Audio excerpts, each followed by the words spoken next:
elas desaparecem rapidamente. Então, queria convocá-los, então, por favor, para nós nos concentrarmos aqui. Esse é o início do nosso sétimo, exatamente o sétimo encontro do programa de SESI de Expedições pelo Mundo da Cultura em Curitiba. Com esse livro de hoje, nós completamos, então, 85 livros dos 100 que, em princípio, haviam sido selecionados. Agora, já parece que há indicações claras de que nós vamos ter mais um ano do programa, o que nos remeterá para 120 livros. A listagem dos próximos 20 já está pronta, e eu imagino agora, talvez daqui a alguns dias, trazer para vocês já, para caso vocês queiram já antecipadamente comprar as obras. Uma listagem maravilhosa, tem livros magníficos, deliciosos, aliás, como todos os outros, né? E esse programa, como vocês sabem, não é um programa de literatura, é um programa de cultura.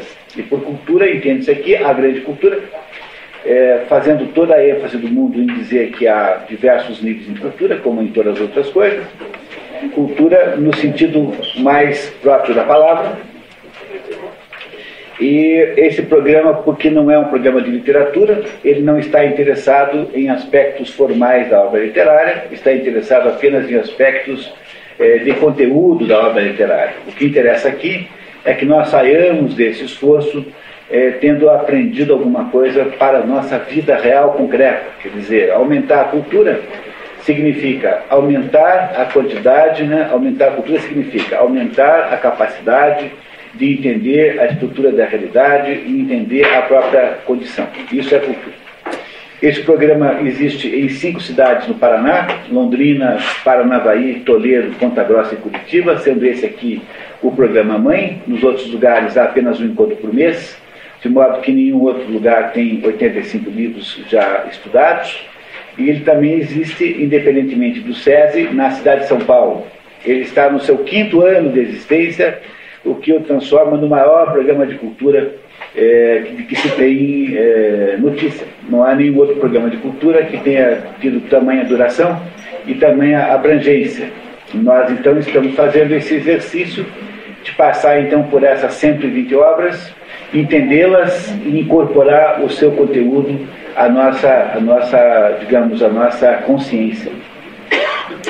Esse programa não exige a leitura prévia do livro, embora a recomende enormemente, mas como é muito difícil imaginar que vocês possam ler antes, então a gente sempre faz aqui um resumo que faz uma equalização do conhecimento narrativo. De modo geral, os livros aqui desse programa são livros de natureza ficcional, embora existam alguns livros ensaísticos, por exemplo, como nós já tivemos esse ano, as 6 doenças do espírito contemporâneo, e vamos ter também no próximo encontro sobre o Sermão da Montanha, um livro de Santo Agostinho, que faz uma porção de esclarecimentos do Sermão da Montanha, que é talvez a principal declaração que Jesus Cristo tenha feito, né? Dentro de todas as afirmações que fez Jesus Cristo, o Sermão da Montanha é aquela, digamos, mais importante e é fonte de inúmeros equívocos e má interpretações e, sobretudo, de implicâncias sem fim.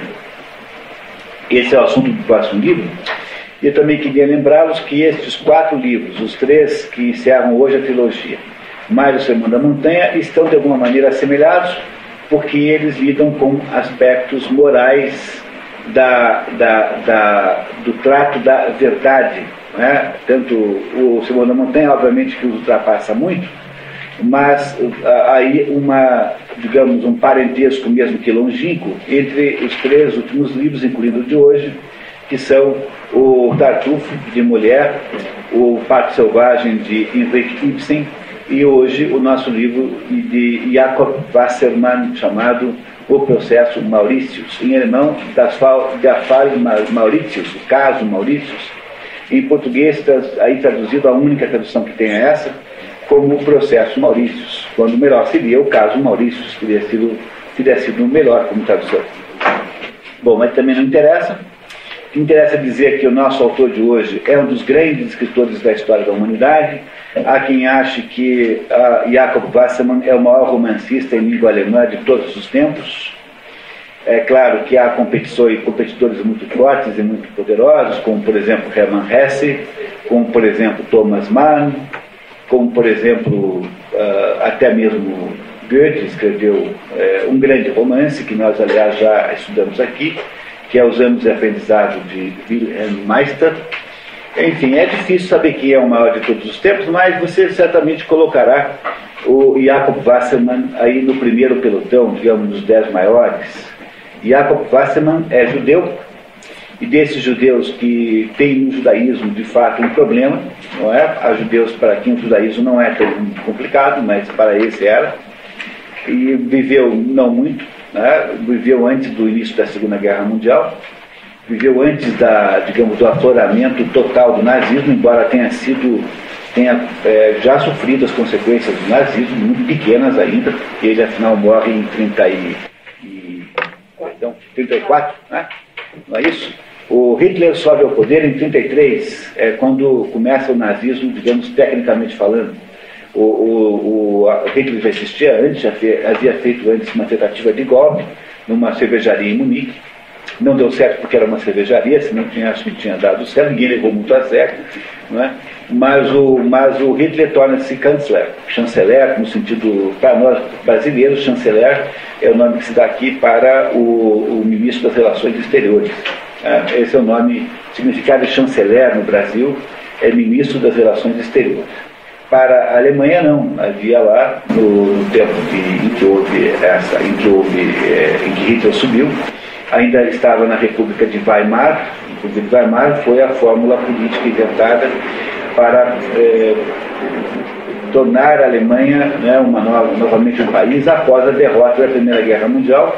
Então, esse interregno entre a Primeira e a Segunda Guerra Mundial, ou melhor, entre a Primeira Guerra Mundial e a ascensão de Hitler, chama-se, na ascensão de Hitler começa então o Terceiro Reich, o Terceiro Reino. Né? O Terceiro Reich, o Terceiro Reino começa em 33 e vai até 44, quando há a derrota, né, final de Hitler. Durou muito pouco para um reino que iria demorar 1000 anos, né? Durou muito pouco para a pretensão. Pois até a ascensão de Hitler, a Alemanha então está sob a República de Weimar, que é uma fórmula mais ou menos artificial, imposta pelos aliados que venceram a Alemanha depois da Primeira Guerra Mundial. Uma solução péssima, medonha, que iria trazer consigo todo o ovo da serpente, que iria produzir o Hitler e as suas barbaridades. O que aconteceu aí foi que impôs-se à Alemanha um conjunto de exigências e de compensações tão estupidamente fora de propósito que produziram uma adesão da população alemã a qualquer um que aparecesse com uma abordagem que fosse de recuperação da possibilidade de vida. Né?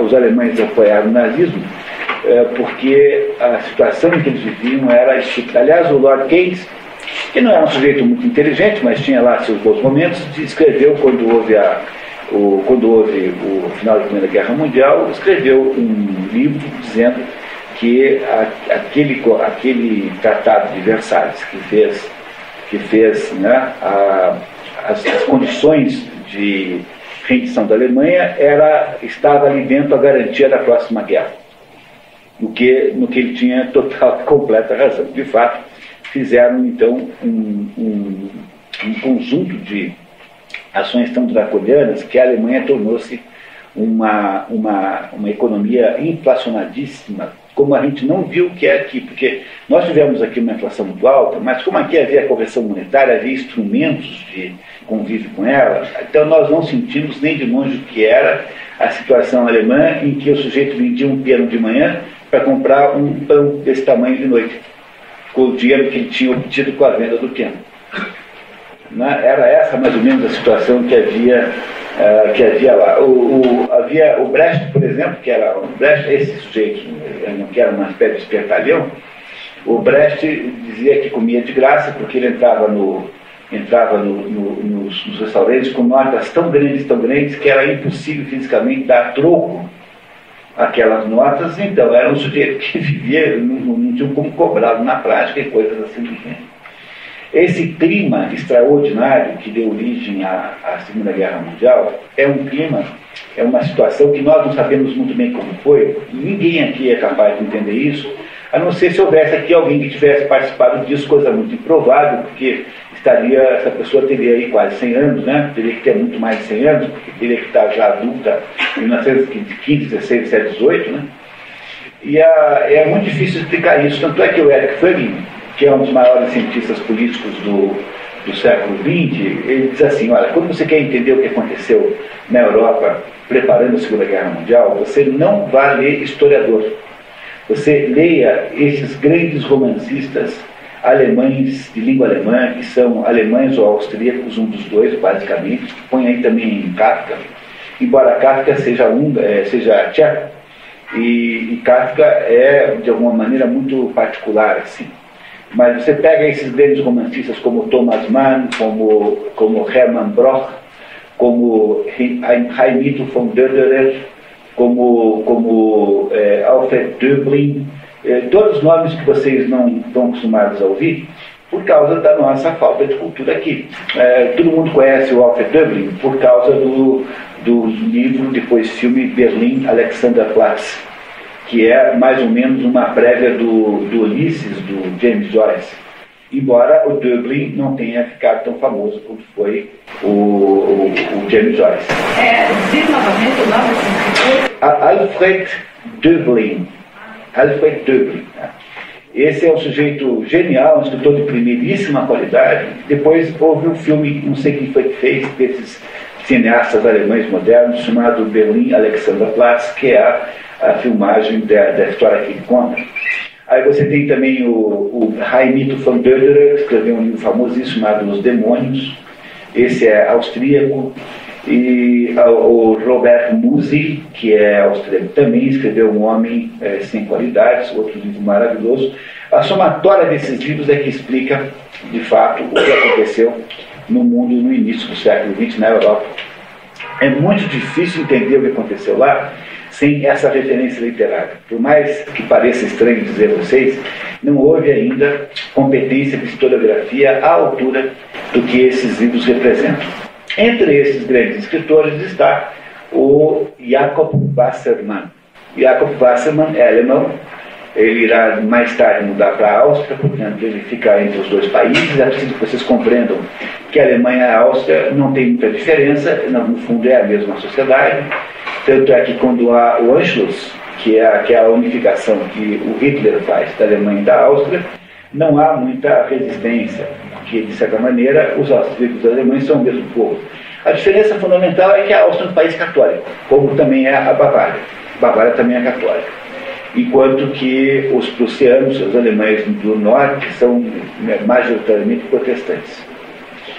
Tirando essa conotação religiosa, o resto é muito parecido. Logo, a Áustria é mais ou menos como se fosse um país artificial. Vamos falar aqui claramente, né?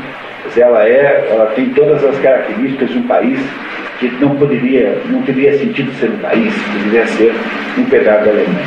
Bom, mas não vamos debater isso também. Apenas para mostrar a vocês que, digamos, nessa primavera literária que acontece no início do século XX, você tem aí escritores austríacos e alemães, alguns judeus, entre eles, que fazem em conjunto uma obra de uma significação tão extraordinária que ela é a única pista verdadeira para entender as coisas que aconteceram aí. Um dos maiores, digamos, coadjuvantes neste processo chama-se Jakob Wassermann. Jakob Wassermann é filho de um judeu de classe média baixa, pequeno comerciante, assim, que depois vai à falência, que não tinha vocação para nada a não ser para a literatura, embora tenha tentado fazer um curso de comércio, meio que pressionado pelos seus pais, né? Até numa perspectiva de herança do próprio negócio, e que acaba caindo, na verdade, no mundo intelectual e vai escrevendo livros aqui e acolá, e acaba, no final da vida, escrevendo 3 livros extraordinários que fazem uma trilogia. O primeiro desses livros é o objeto do nosso dia de hoje, chama-se O Processo Mauritius, ou Der Fall Mauritius, em alemão, o caso Mauritius. O segundo livro chama-se Etzel Andergast. E Etzel Andergast, vocês verão, é o nome da personagem principal do Processo Mauritius. E o terceiro livro chama-se Josef Kerkhofens Dritte Existenz, a terceira existência de José Kerkhofen, que é um personagem também do segundo livro. Vocês o conhecerão hoje apenas por mim, porque ele não está citado no primeiro Processo Maurício. O conjunto desses três livros dá uma ideia extraordinária de como foi que um povo mais educado do mundo, como foi que o povo mais extraordinariamente sofisticado do mundo, que é o povo alemão, foi capaz de fazer aquela barbaridade chamada nazismo. É uma coisa tão extraordinária que tem acontecido isso na Alemanha, um negócio tão incrível. O povo que fez metade da filosofia, que escreveu 95% da música erudita, o povo que fez contribuições civilizatórias extraordinárias tenha caído numa coisa dessas. Agora, né, há pouquíssimo tempo, porque tudo isso aconteceu ontem, numa perspectiva cronológica aí, é muito mais ampla, aconteceu tudo ontem.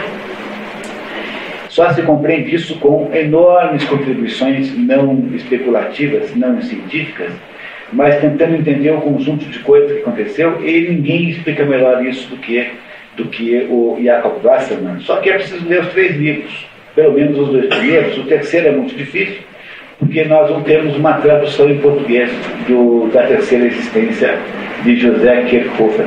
Não há tradução em português. Eu não sei, alguém conhece uma tradução? Não, né? Muito bem. Então não há tradução em português do terceiro livro. Nos outros dois livros há tradução, uma tradução facílima de achar, você encontra aí aos borbotões nas livrarias, a editora Abril andou lançando isso, muito barato, são livros que custam baratíssimo. Que é esse livro ali? Quem quer mostrar, por favor? Cá.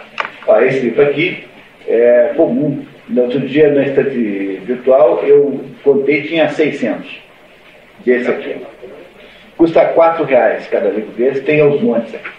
E o segundo livro é dificílimo de achar. Esse Andergast, você não tem em sebo lugar nenhum. Tem uma edição muito antiga, feita pela editora À Noite, que era daquele jornal À Noite, um jornal do Rio de Janeiro, que, embora o livro não esteja datado, imagino que seja lá de 1950, mais ou menos. Portanto, esse livro desapareceu do mapa. Embora tenha tradução portuguesa, é praticamente inencontrável. E o terceiro não tem tradução nenhuma. Bom, vocês verão então, ao longo do nosso conversa de hoje, o quanto faz falta nós podemos ler esses três livros aí, né, os três na sequência certa.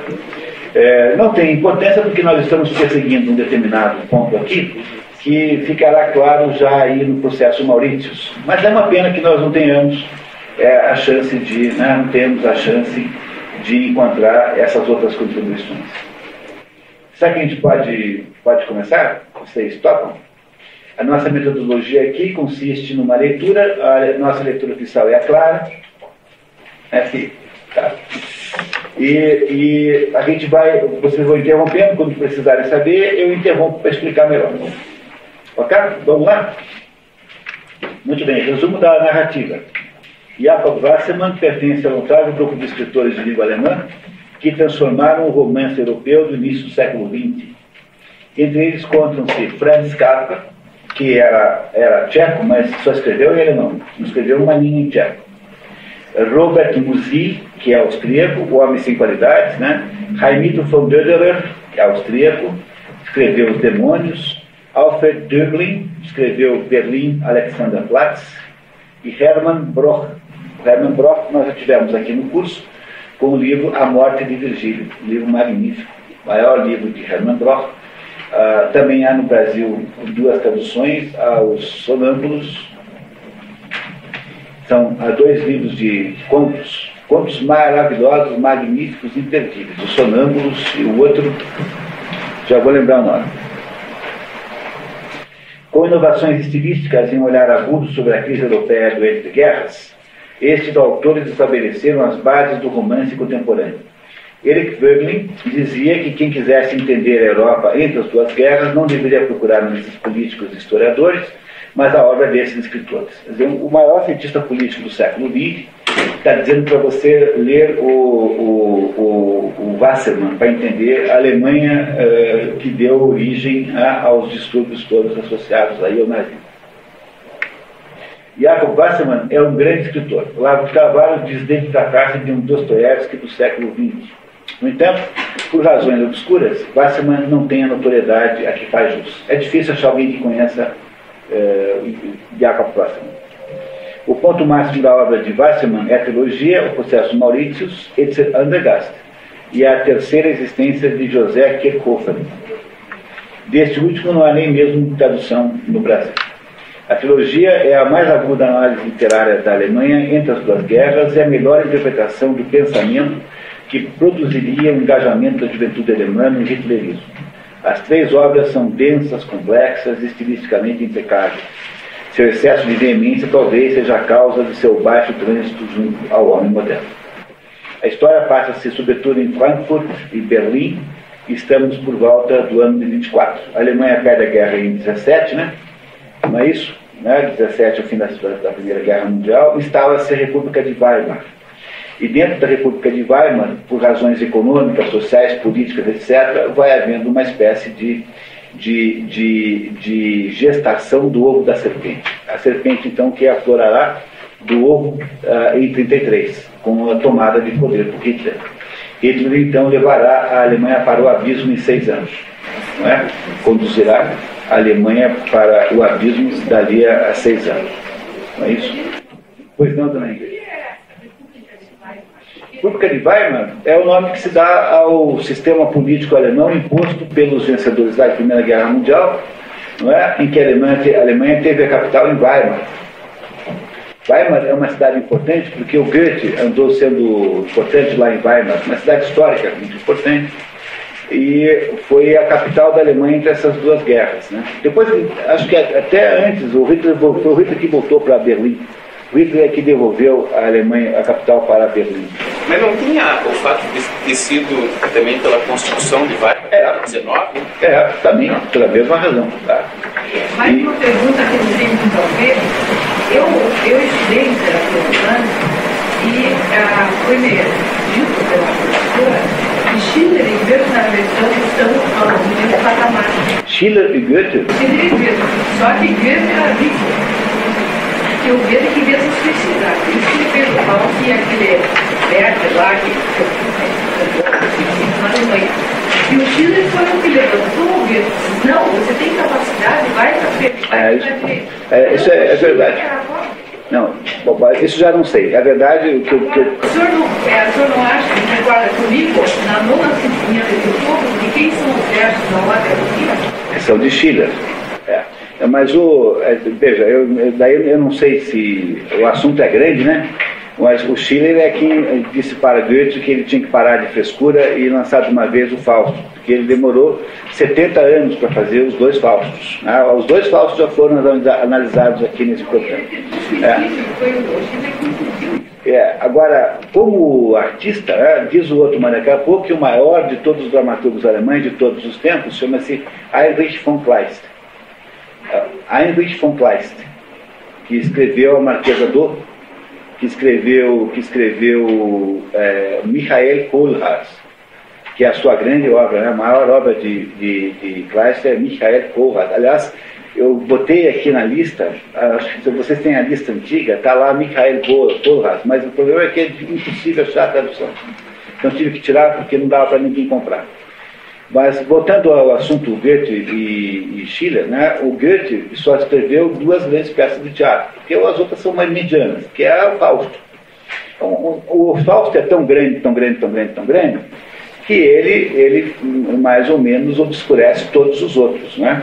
Isso, Schiller tem, uma grande obra de Schiller é Guilherme Tell, que antigamente se lia o tempo todo, hoje ninguém dá mais bola para Guilherme Tell. Né? E Maria Stuart, são as 2 grandes obras de Schiller. É justamente o Guilherme Tell que é o próprio da Suíça. Depois o Guilherme Tell é suíço, né? O Wilhelm Tell é um herói suíço.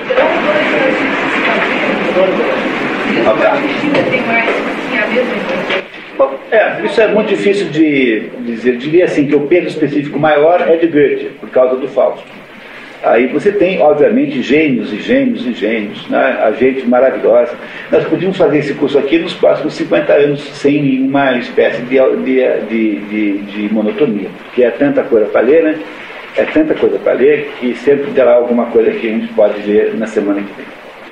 Bom, enfim, a história que vocês vão ler agora começa em Frankfurt e termina em Frankfurt. Ela tem um pedaço aí em que o nosso herói, chamado Etzel Andergast, vai para Berlim. E Etzel Andergast é um menino. A história toda está em torno de um rapazinho, um rapazote de 16 anos, chamado Etzel Andergast. Etzel Andergast é filho de um juiz chamado Wolf Andergast. O pai dele é um homem muito importante, é um procurador-geral do Estado, quer dizer, é quase o maior de todos os funcionários públicos do setor judiciário, digamos assim, não é? Esse Wolf Andergast é um sujeito que tem uma vida austeríssima, é um homem de hábitos muito austeros, é um homem completamente frio, digamos assim, tem uma aparência daquele funcionário público de grande integridade, e de fato é de grande integridade, honestíssimo.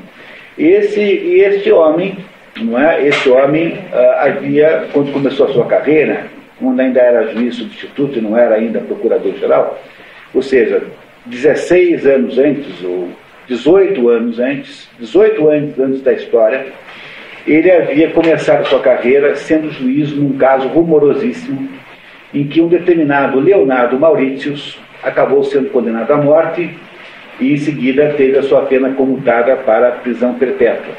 Esse Leonardo Mauritius havia matado a mulher que era mais velha do que ele, que tinha assim alguma riqueza enquanto ele não tinha nada, e que foi achado culpado, né, foi julgado culpado e foi encarcerado. Muito bem. Esse menino não existia ainda, né, o Etzel, filho do juiz, não existia ainda.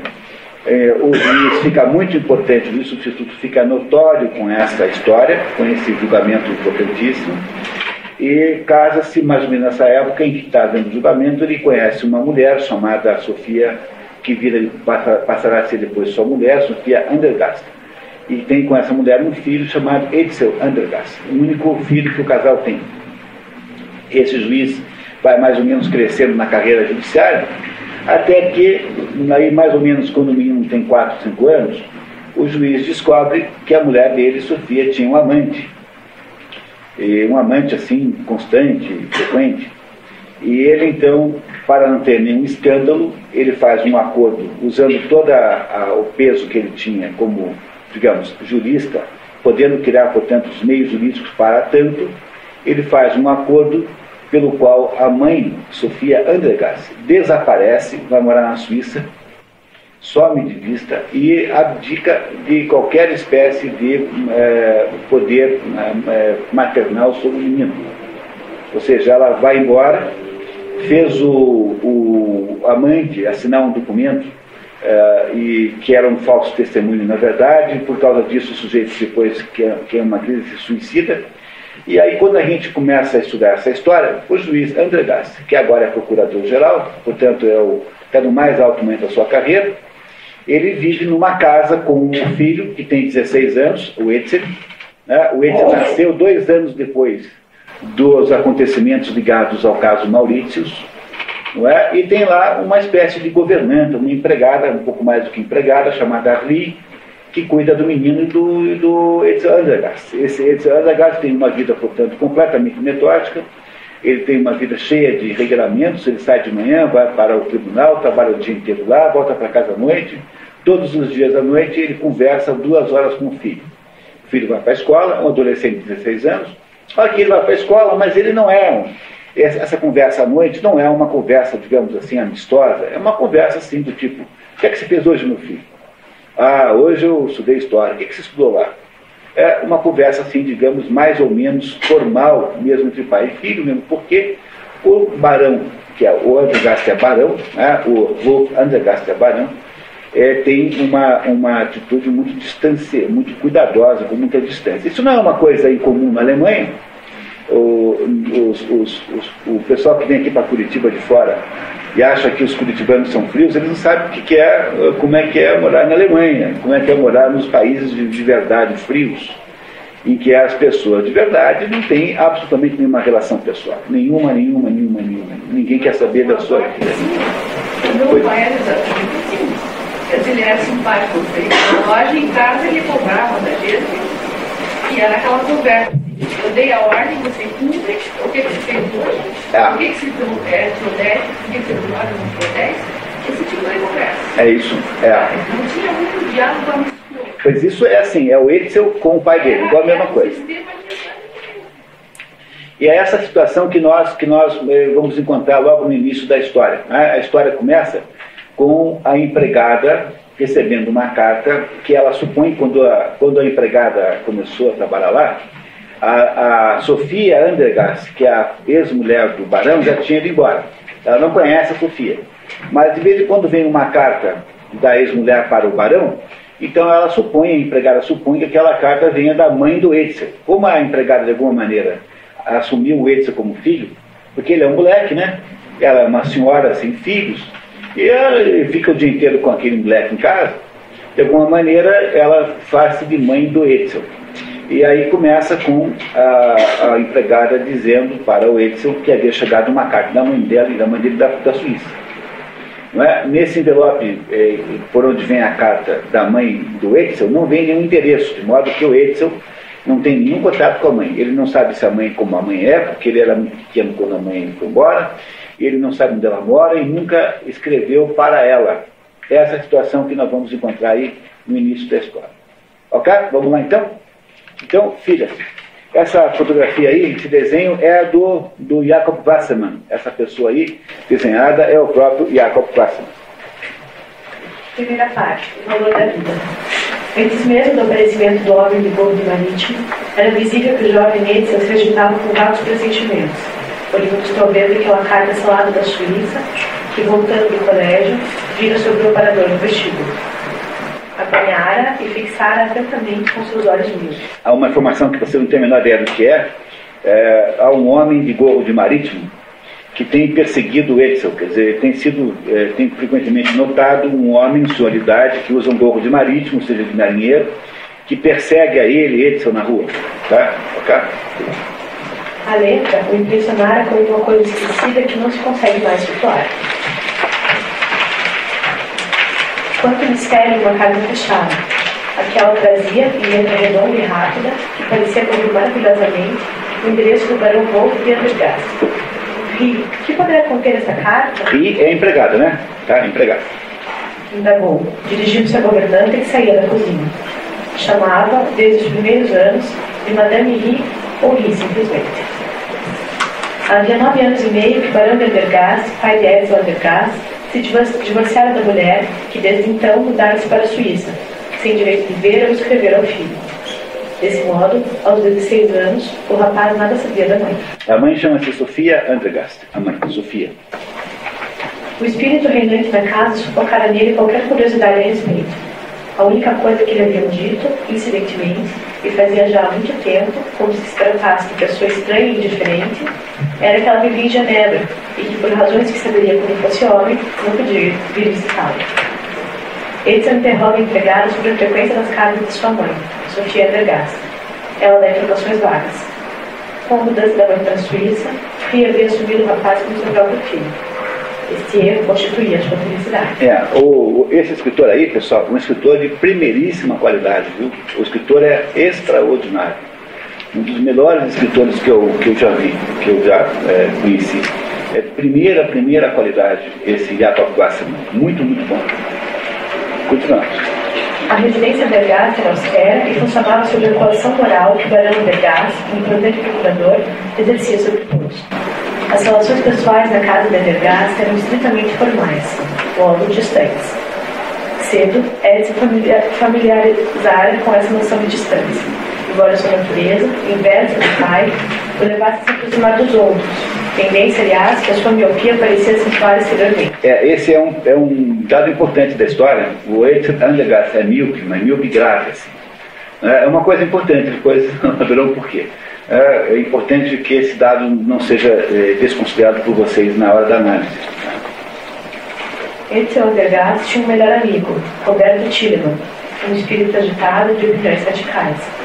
Entre eles havia relações fundadas sobre o princípio das compensações. O Rio Grande e o Pequeno, a lentidão de um e a veracidade do outro, a rudeza de uma parte, a delicadeza de outra parte, completados pelo próprio contraste. Edson desejava muito falar a Roberto sobre as aparições do homem de gorro de marítimo, que ocupava e obscurecia sem descanso seus pensamentos. Segundo Edson, essa estranha personagem também seguia seu pai, gerando nele, Edson, um estado de desconfiança nervosa. Com um período de descanso mais ou menos longos, esse estado de expectativa durou até o dia em que, entre os olhos do pai, Edson apresentou um documento que teve sobre seu destino influência decisiva. Quer dizer, essa pessoa misteriosa que aparece, que é um homem com gorro de marítimo, logo em seguida saberemos qual é a explicação do mistério, né? Mas nesse momento, o que torna perplexo Edson Andergast, que tem 16 anos, é que tem um sujeito seguindo a ele e o pai, que é uma pessoa de idade que usa um gorro de marítimo. Não sabemos quem é ainda, no livro não nos contaram ainda. No que diz respeito ao homem de gorro de marítimo, tratava-se de um velhinho seco, com alguma coisa com 70 anos, de aspecto vigoroso. Edson entra pela primeira vez na ponta inferior do Meno, rio que banha, entre outras cidades, Francfort sobre o Meno, palco inicial da história. Ou Frankfurt am Main, né? Em alemão, Frankfurt am Main, né? Quem vem a ser mesmo? Logo após o rapaz, distraído, quase que sido atropelado por um caminhão. Na segunda vez que Edson encontrar o homem com gorro de marítimo, aquela repetição tinha, em si, alguma coisa de ameaçadora e de inevitável. Edson, desta vez, foi capaz de distinguir o pardo amarelado dos olhos e mesmo os botões de pano já gastos de seu enquetão. O homem desconhecido seguiu Edson, que caminhava com seu amigo Henrique Elmers na direção do gabinete do barão da computadoria. No alto da escada, encontram-se todos juntos: Barão, Edson, Elmers e o desconhecido que se apresenta.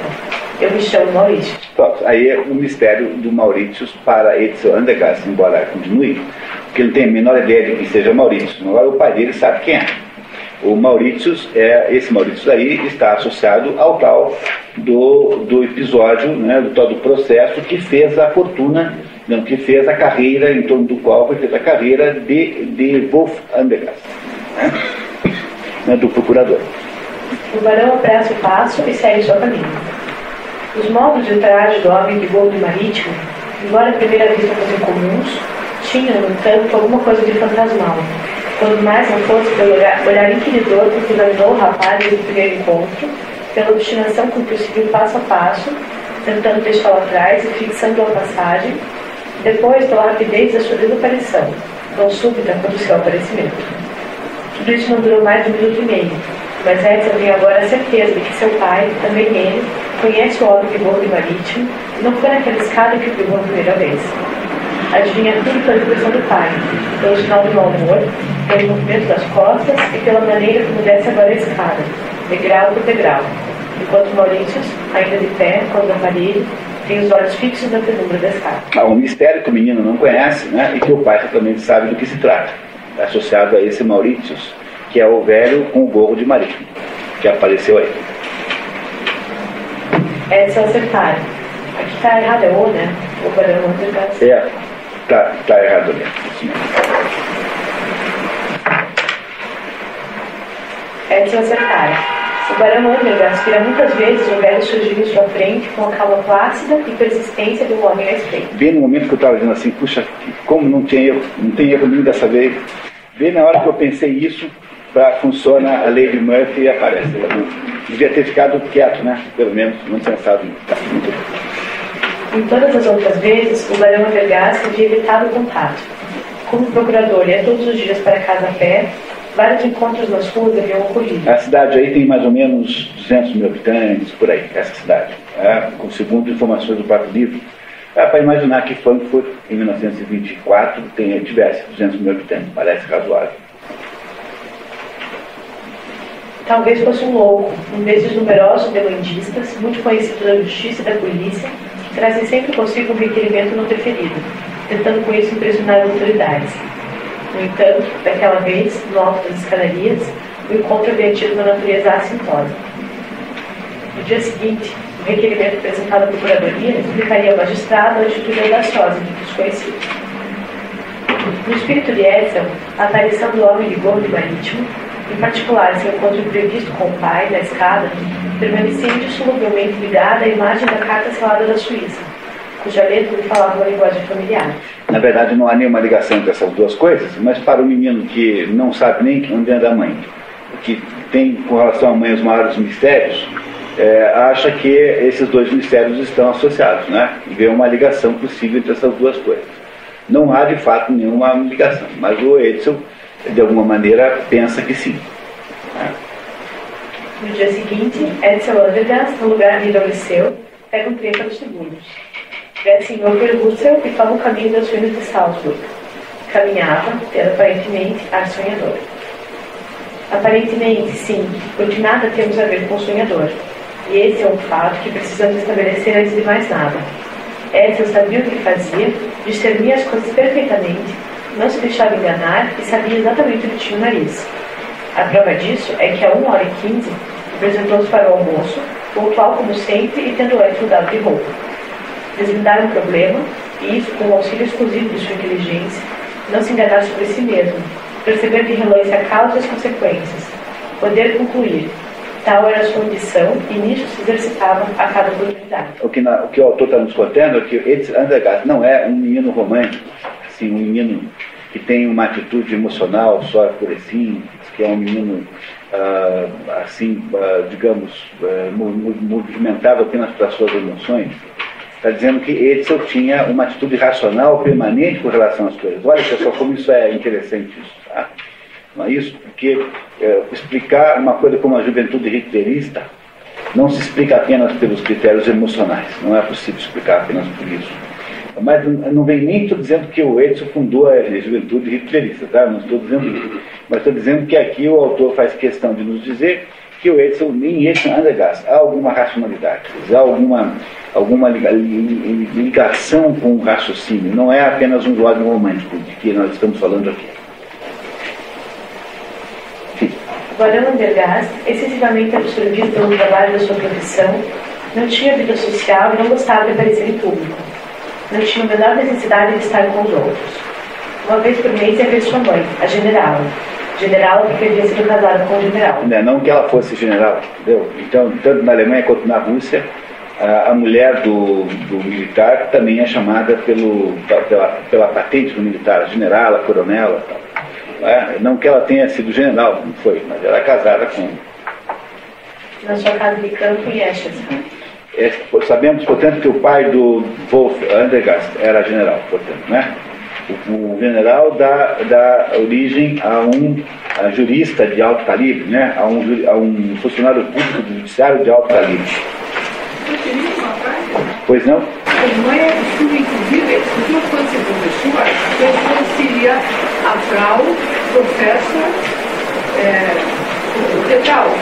Eu seria a Frau Engenheira do Comunidade. É isso mesmo. É assim mesmo. Então a mulher fica com o sobrenome, o nome do marido.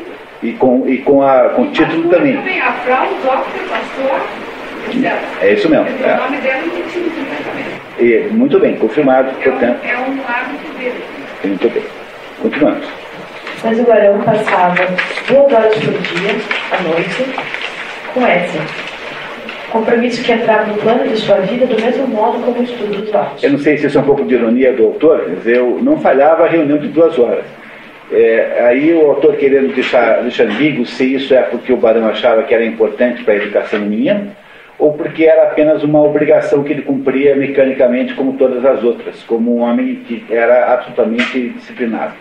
O autor deixa meio em dúvida, né? Meio ambíguo. Muito bem. A conversa começava sempre com perguntas inofensivas e acabava com altos debates. Para Edsel, aquilo parecia, né? Parecia. Sempre um jogo.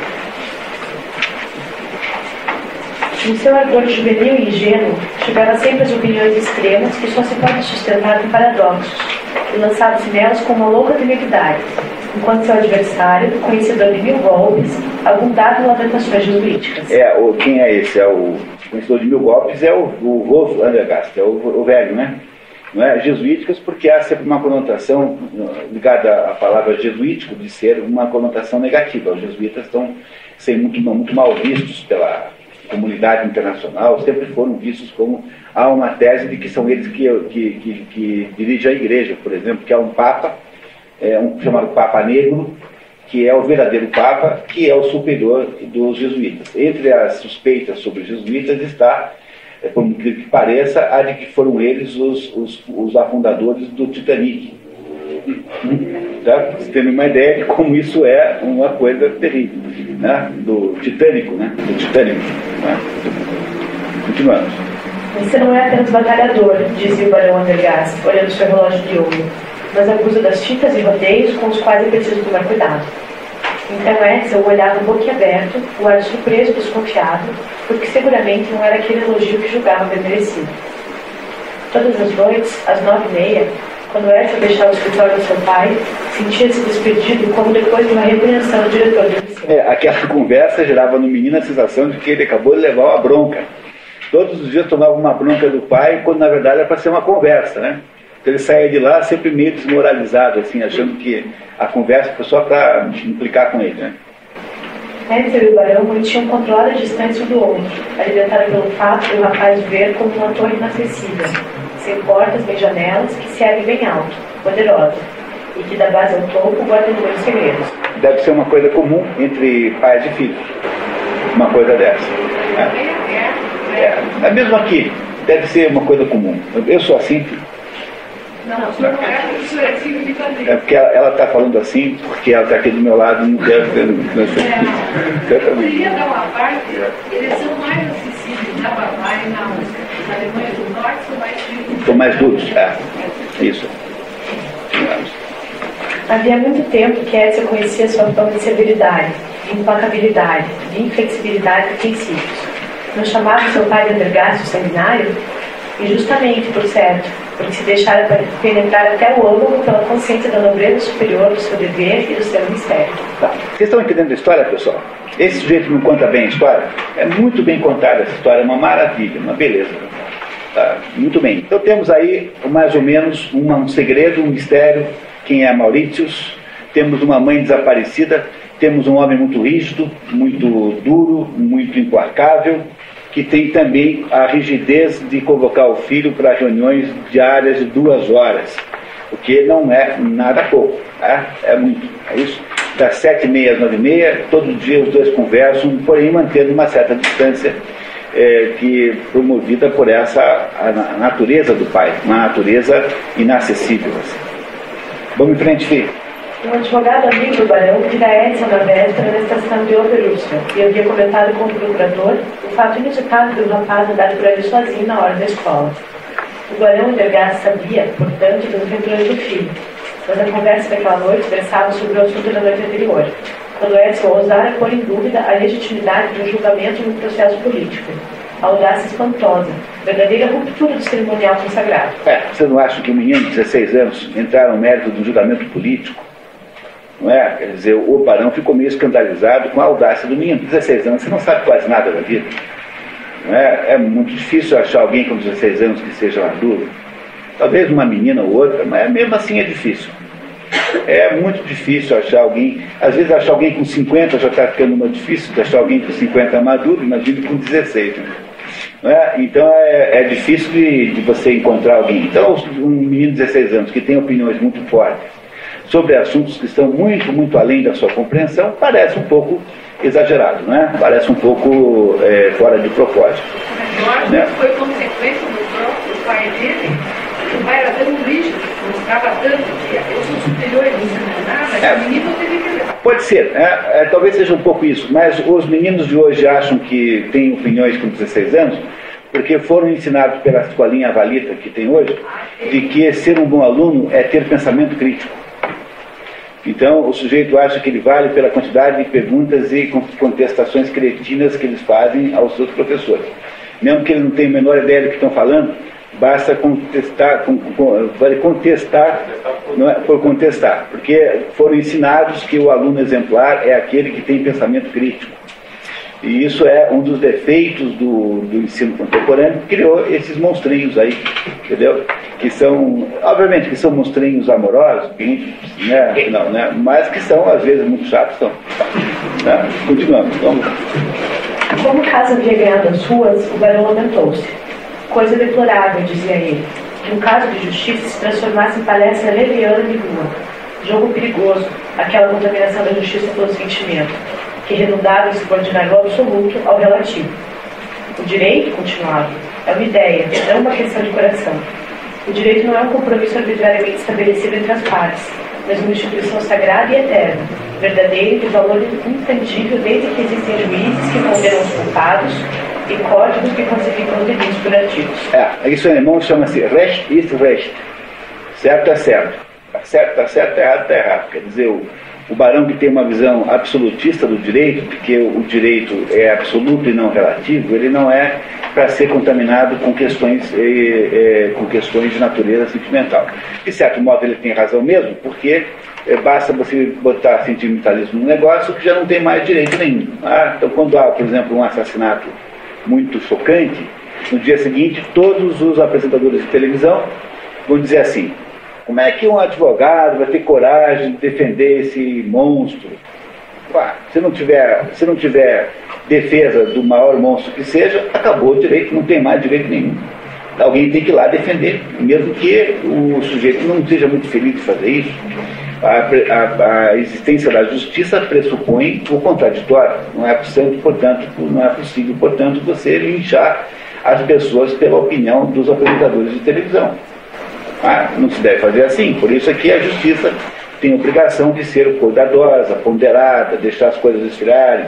E em muitos lugares do mundo, quando há um crime assim muito chocante, o julgamento nunca é feito na cidade, na comarca onde houve o crime. Você tem que botar o julgamento numa comarca longe, para que não se contamine o julgamento com os ódios, enfim, envolvidos naquela coisa. É uma coisa completamente de bom senso, tem que ser assim, senão não dá certo. Como é que faz? Não é? O juiz está querendo dizer que esse negócio de...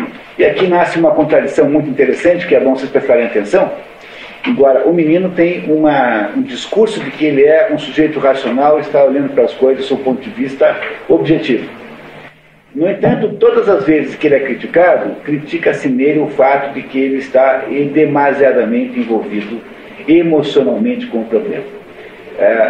O fato de haver essa contradição não é uma contradição da história em si, mas pode ser que ela represente o fato de que o menino, embora ache-se muito objetivo e muito direto, ele no fundo não percebe que ele é envolvido emocionalmente com o problema. Mas deixa amadurecer esse ponto, não perca isso de vista, que vai ficando cada vez mais claro.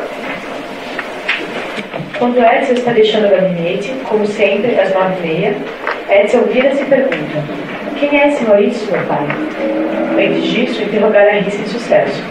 O barão diz não se tratar de assunto de que podem falar um com o outro.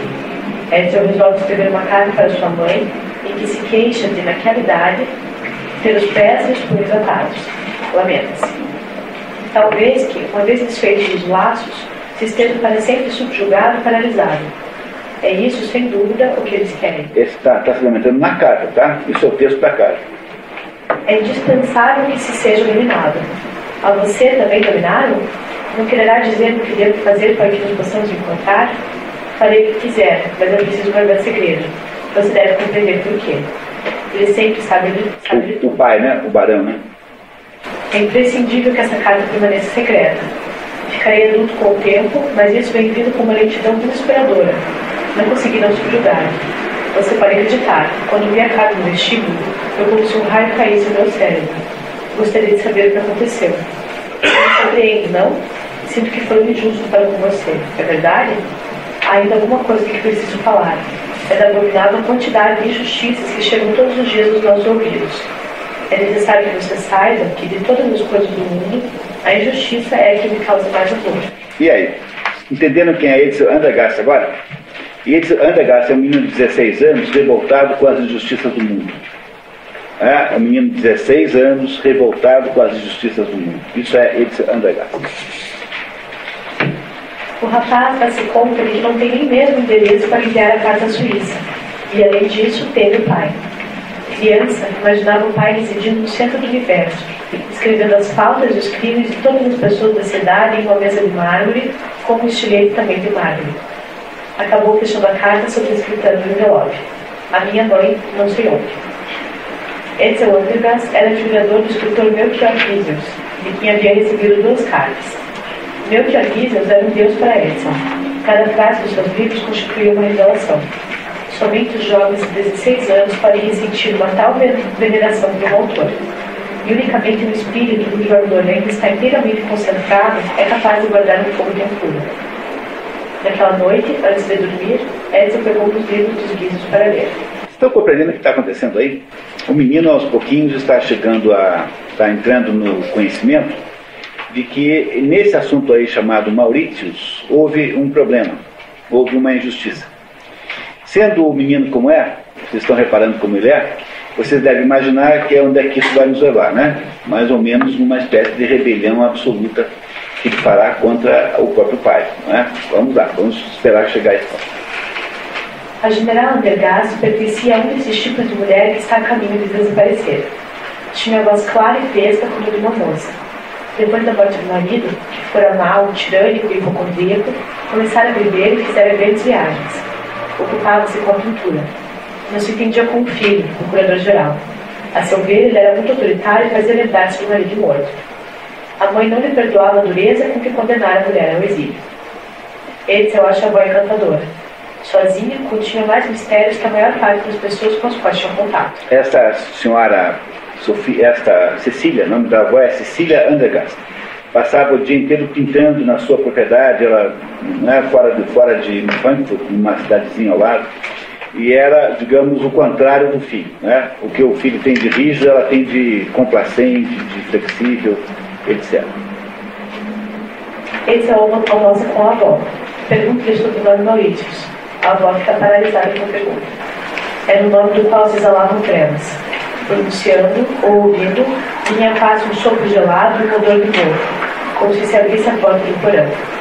Recordações de catástrofes surgiam na memória. Visões desaparecidas se tomavam fora e automaticamente suscitavam um horror que antigamente traziam a cidade, a região e mesmo o país inteiro. A velha senhora não quer retomar uma história que, segundo ela, havia acontecido 18 anos antes, 2 anos antes do nascimento do neto. O processo havia posto o barão Andergast, na época apenas juiz substituto, em evidência.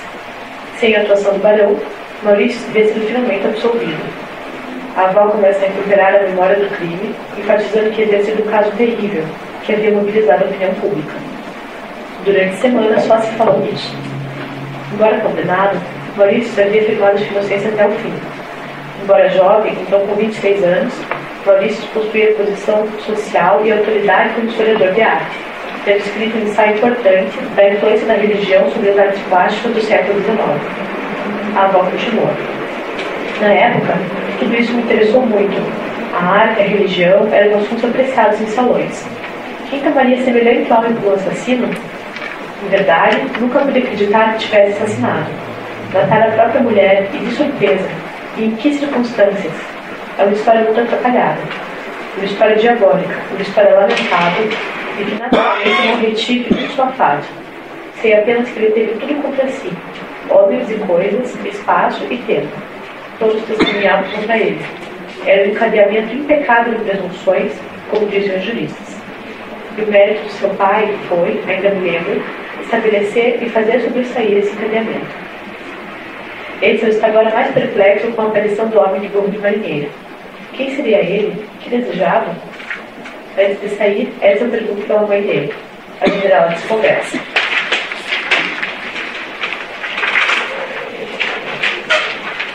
O Dr. Camilo Raff, professor de Edsel, queixa-se a Roberto Tiedemann. Que tem ele? Você sabe? Raff pede a Tiedemann que investigue Edsel Andergast. Alguma coisa está acontecendo com esse menino, porque o professor também está notando que ele está mudando o seu comportamento. Então é um menino de 16 anos que, por alguma razão desconhecida pelos seus amigos, né, enfim, convivas, está mudando de comportamento. O que será que está acontecendo? O professor notou, pediu que um colega de Edsel fizesse uma investigação, fosse falar com ele. Edsel descobriu no gabinete de seu pai um requerimento de indulto constituído por Pedro Paulo Mauritius em favor de seu filho Otto Leonardo Mauritius, há 18 anos e 5 meses, detido na prisão de Cresce. O Pedro Paulo Mauritius é o velho do chapéu de marinheiro, né? Não é isso? Quer dizer, o velho me entregou, depois daquele encontro na escada, o velho entregou ao juiz um pedido de indulto, que houvesse perdão ao Otto Leonardo Maurício, é sempre chamado de Leonardo aqui, nunca de Otto, e esse indulto, as razões pelas quais se pediu indulto estão arroladas nesse requerimento. Edsel, reconhecendo que utilizou meios condenáveis para obter informação, justifica-se invocando as circunstâncias que não lhe permitiram escolha. Meios condenáveis é ficar lá mexendo na gaveta do pai, né? Pensa em fazer o mesmo com a carta de sua mãe, que supõe estar trancada em uma das gavetas. Edsel distrai Ri, pedindo-lhe que lhe faça sonhos recheados, e mergulha na leitura do pedido de Ri. A Ri, que é como se fosse mãe dele, né? Ficou lá 3 horas lá fazendo sonhos lá, enquanto isso ele ficou 3 horas bibliotecando os documentos do pai. Em 2 lugares consta o nome de Gregório Paredes, que parecia ter sido uma das principais testemunhas. O autor do requerimento parece acusá-lo de falso testemunho. O paradeiro de Paredes era dado por desconhecido. Nos feriados de Páscoa que se seguem, Edsel disfarça seu verdadeiro estado de espírito, dando a impressão que estava de bom humor e alegre. Veja, começou a ficar esperto, né? É isso, tá. Como supor que escondesse intenções tão opostas do rapaz gentil, do filho modelo que hipocritamente representava? Por enquanto, porém, tudo ainda estava ingérito. Talvez mesmo o rapaz não soubesse muita coisa do que com ele se passava. É isso que eu acabo de chamar de hipocrisia, pois é simplesmente fruto da resolução tomada de resolver tudo por si mesmo, de esclarecer unicamente com a própria inteligência que permaneceu obscuro e não se deixar levar por nenhuma divagação sentimental, nenhum inútil devaneio. Calcula que 18 anos e 5 meses são 221 meses, ou aproximadamente 6.630 dias. Atenção, 6.630 dias e 6.630 noites, porque é preciso distinguir os dias e as noites são coisas diferentes. Que tempo é esse? O tempo em que o Maurício está preso. Né? O tempo em que o Leonardo Maurício está preso. E veio o sentimento do que devia ter se passado com o outro durante aquele tempo. Enquanto dormia e lia, ia à escola e brincava, conversava e fazia projetos, enquanto vinha o inverno e depois a primavera, e o sol brilhava e a chuva caía, nascendo amanhã e caindo depois da noite, enquanto tudo isso acontecia, o outro estava na prisão, exatamente durante o mesmo número de horas, durante as mesmas horas, e sempre na prisão. Quem de vocês nunca se sentiu assim? Sinceramente, você não lembra na sua vida de você ter ficado tão indignado com a injustiça do mundo? Imagine que então você nunca se deparou com uma situação em que havia uma injustiça claramente, e aí você encheu-se de mágoas e de angústias, porque aquela injustiça estava produzindo um malefício para alguém tão grave que isso chegou ao ponto de permitir que você se revoltasse. Quem de vocês nunca se sentiu assim? Coisa mais normal do mundo sentir-se assim. Será que nós todos não nos sentimos assim? Todos nós que não tínhamos 16 anos. Não, hoje em dia... Hoje em dia menos, eu acho, né? Não, hoje em dia também podemos sentir assim a vida inteira, né? Agora, quando o normal é que a gente tem essa atitude com 16 anos, né? É isso. Mas essa é uma atitude completamente normal, quer dizer, os adolescentes são desse jeito, não há nada de estranho nesse comportamento, portanto, é isso. Filha, continuamos. No dia seguinte, às 4 horas da tarde, Edsel visita em entrevista seu amigo Robert Tilleman, cujos pais, como sempre, estavam brigados e ele, consequentemente, constrangido. Que fatalidade fizera com que Andrew estivesse precisamente naquele dia? Edsel diz ao amigo que não gostava de falar de assuntos de família, assunto próprio de moças, mas não tinha outro amigo. Expõe a Roberto a situação de sua mãe, dizendo não poder obter nada de Ri, de sua avó ou de seu pai. Meu pai deve estar envolvido nisso. Edsel diz estar diante de uma verdadeira conspiração, de um verdadeiro complô. No coração dessa conspiração, ou no centro dessa aliança, ou por fora, está meu pai. Muito simbólico isso, né? Quer dizer, na hora que ele atribui ao pai o coração de todas as conspirações do mundo, no fundo, aqui não há muita possibilidade de leitura simbólica numa obra dessa aqui, tão contemporânea assim, mas aí você sempre desconfia de que aqui uma certa revolta contra o espírito. Quer dizer, é como aquele sujeito diz assim: puxa, mas como Deus é mau, né? Como Deus fez tudo errado, como Deus está equivocado, como Deus é incompetente,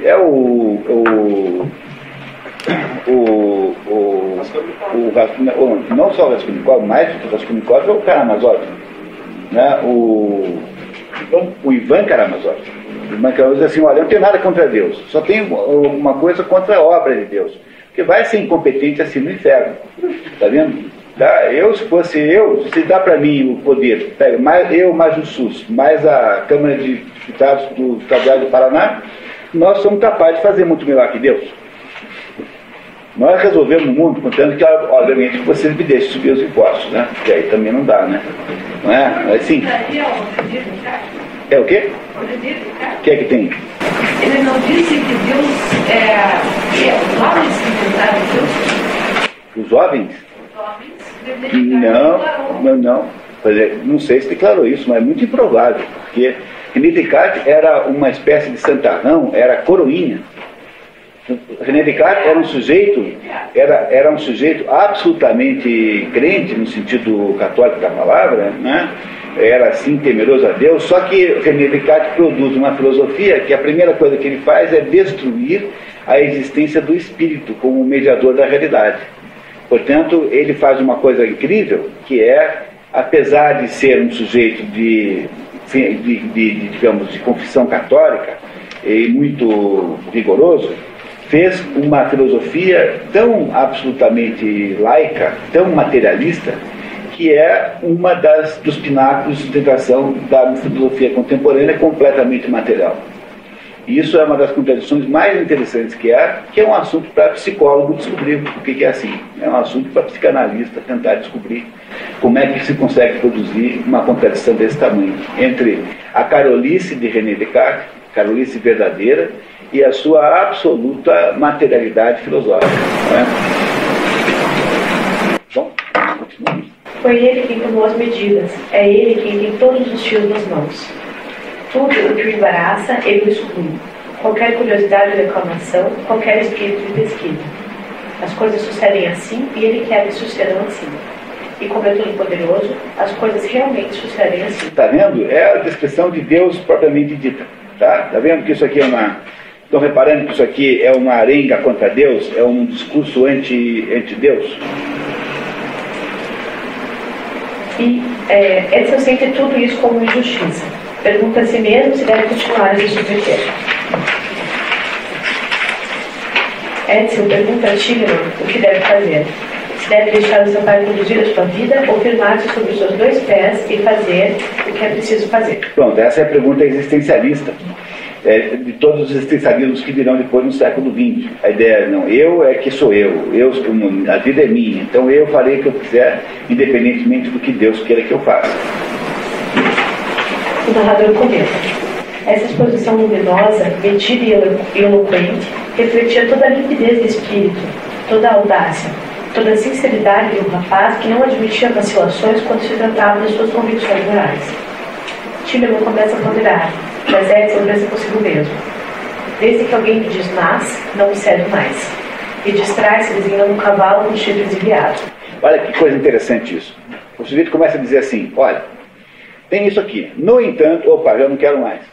Porque alguém que tinha um presidente americano, acho que era o Truman, que dizia assim: pelo amor de Deus, me arrume um economista com uma mão só. Economista maneta. Mas por que isso aqui é um economista maneta? Porque todo economista que pergunta alguma coisa fala assim para mim: on one hand, on the other hand, quer dizer, me arrume um economista com uma mão só, pelo amor de Deus, porque eu não consigo ficar nessa dúvida de uma coisa ou outra, né? Ou one hand, né, como diz em inglês, né? Por um lado, né? Por um lado tem isso. On the other hand, do outro lado tem aquilo. Então como é que eu decido essa porcaria? Se vocês ficam me dizendo que tem sempre o one hand e on the other hand. Quer dizer, algumas personagens não conseguem lidar com o contraditório, não conseguem lidar... Economicamente falando, tem um segundo sentido, se o senhor é comunista. É verdade. On one hand, quer dizer, de um lado ele toma, com a nossa justiça para o nosso dinheiro, e do outro ele faz segura que ele segura. Mas nesse episódio do Truman é apenas a expressão idiomática inglesa que diz assim: olha, não há nenhuma solução fácil para isso. Se eu subir a taxa de juros, eu vou reduzir o consumo. Em compensação, eu vou quebrar milhares de pequenas empresas. Por um lado, eu reduzo a inflação, consumo e inflação. Por outro lado, eu quebro as empresas. Esse é o raciocínio de economista típico, né? Então, o Truman dizia que queria, pelo amor de Deus, um economista com uma mão só. Qualquer um, contanto que tivesse uma mão só, porque ele não aguentava mais esse negócio dessa dúvida. Então, a mesma coisa acontece aqui. O Edson Andergast diz o seguinte, que quando o seu melhor amigo começa a ponderar, quer dizer, começa a estabelecer determinadas situações em que, talvez, olha, no entanto, contudo, qualquer pessoa que fale com ele assim, contudo, no entanto, já não interessa mais.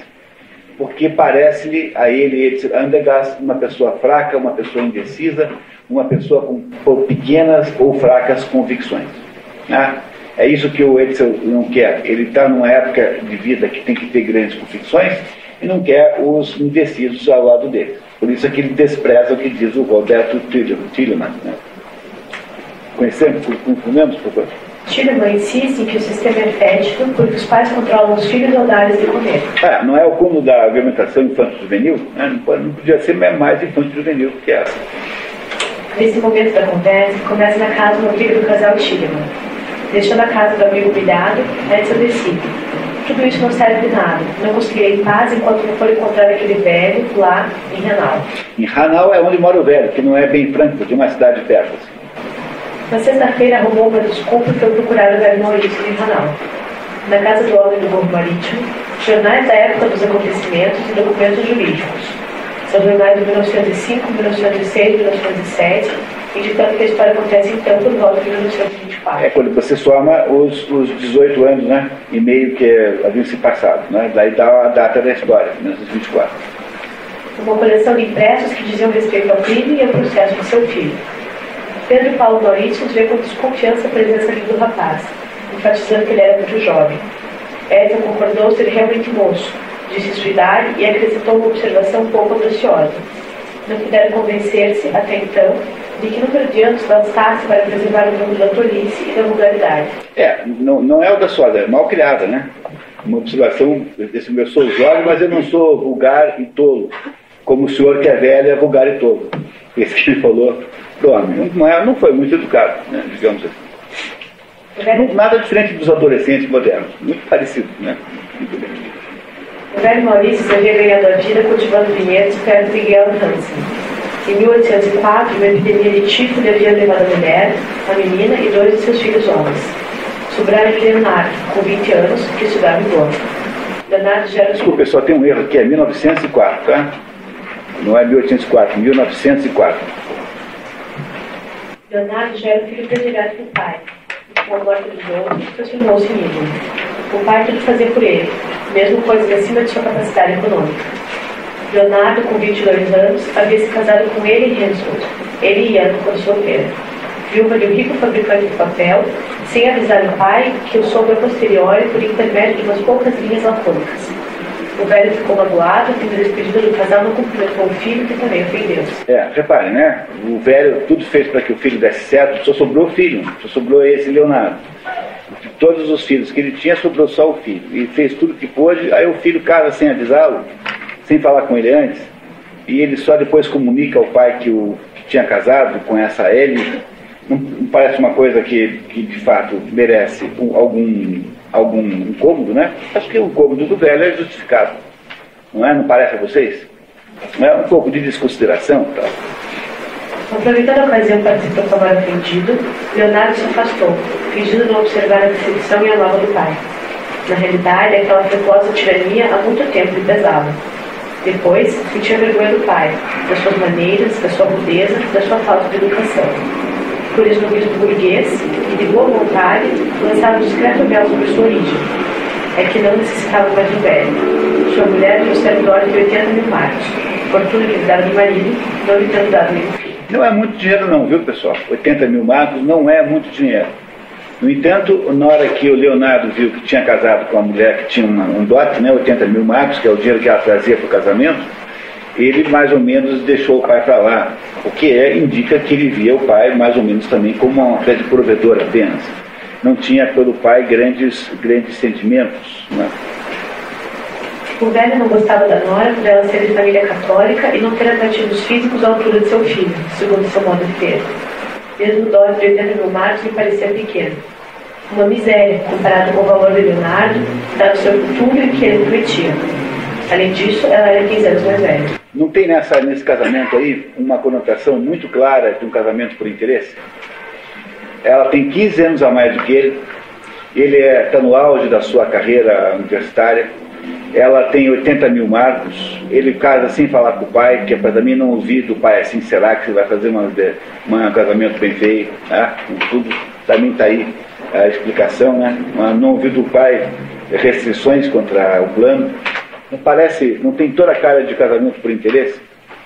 Um casamento como esse por interesse não legitima uma possível acusação de homicídio por interesse econômico? Não é? Então começa a desgraça do Leonardo Mauritius, aí exatamente no momento em que ele casa-se com a Ellie, né? A Ellie pode se chamar Mauritius também.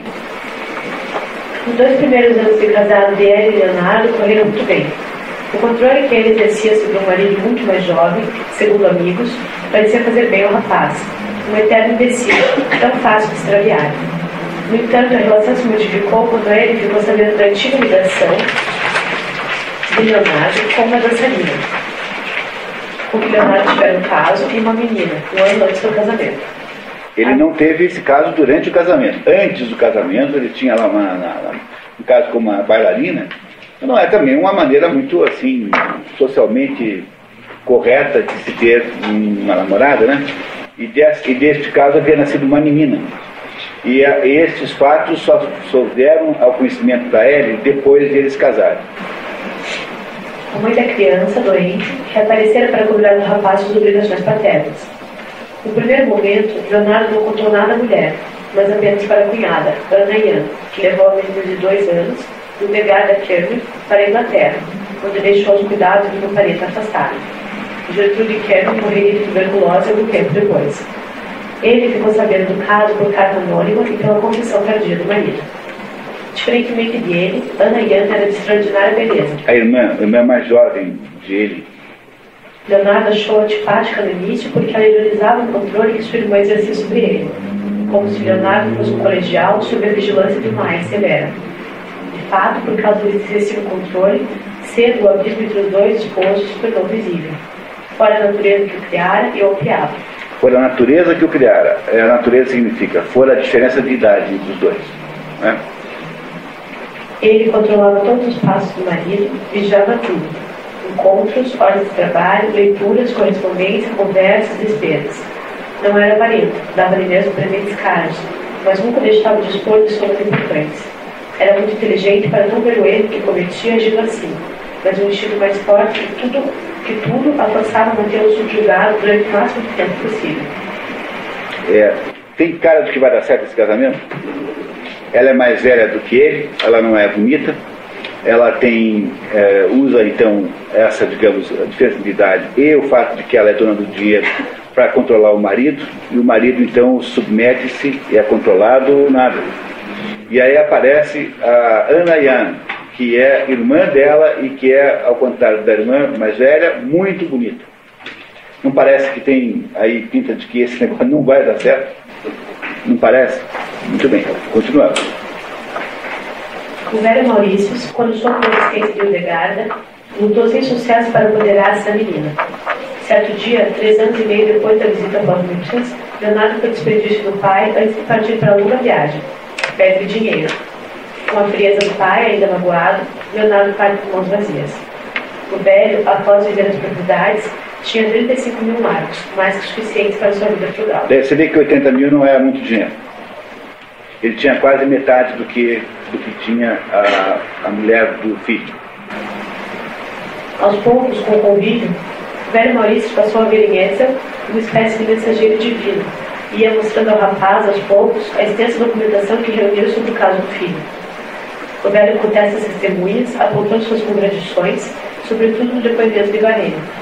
Depois de sua longa exposição em defesa do filho, o velho Maurício, perguntado por Edsel, declara que Leonardo nunca havia denunciado o verdadeiro assassino. Após os acontecimentos, Ana Ian havia adoecido gravemente e estivera morta durante 6 semanas. quando por enfim depor, havia sido tratada com condescendência, como uma vítima daquele monstro, a virgem pura, imolada por aquele infame sedutor. O depoimento crucial contra o milionário tinha sido de Varino. Pronto, sabemos uma porção de coisas agora. Sabemos, portanto, agora que a Ana ficou doente depois do episódio. Sabemos que o Maurício, embora negue o caso, negue a autoria, nunca disse quem tinha sido o autor.